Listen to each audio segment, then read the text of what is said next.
रक्सी हार कराउनु आउनुहुन्थ्यो तिनी डुङ्गार गर्न त रमाइलो हुन्थ्यो अहिले त मैले रोक्सियार करान्छु अनि फेरि आन्न रोक्सियार करान्छु कि धान हो आन्न उति बेला त थिएन होला त्यहाँ त्यस्ता घर बारी त्यस्ता थिएन नि तपाईँहरूले आउनुभयो फडानी गर्नुभयो त्यहाँ फाँड फुँड पार्नुभयो के को होला त के को छैन त के छ छैन केही थिएन त्यो अहिले हामी आएर घर बास गरेको हो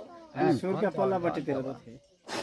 पल्लापट्टितिर तलतिर तिनी पुरै फाँडेर खेत बनाएर पाल बाजे यहीँ आउँथ्यो भर्खर आएका बाबुबाजेहरूले त त्यहाँ गयो एक साल कोठान घोमाङ्गी अर्को साल कोठान दारिङ गराउँथ्यो यहाँहरू आउँदा पनि त हिजो कसको गाईले धान खाइदिएको हो भनेर पाल ठ्याक्कै बिहान पत्ता लाएर हाम्रो घरमा लौरो बोकेर आउँथ्यो पाल बाजे पङ्गाल बाजे हुँदाखेरि काठको काम गर्ने पुरै होइन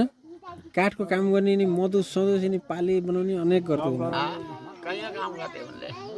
तपाईँहरू त अब तपाईँको घर चाहिँ यतापट्टि उहाँको घर उतापट्टि होइन मेरो घर डाँडामा छ डाँडामा छ तपाईँको होइन जानुहोस् के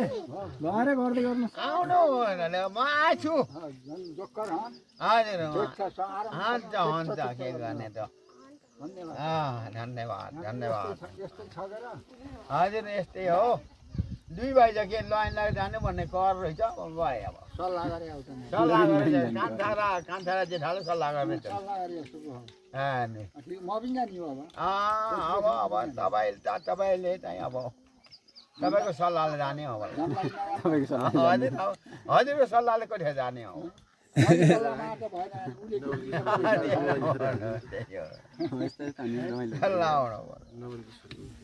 सल्लाह कसले दिने कसले सल्लाह नगर्नु होला हजुर तपाईँको चाहिँ अरूको नगरे पनि तपाईँको 84 गरौँला त्यसपछि त्यसपछि पठाउने कुरा हाम्रो भयो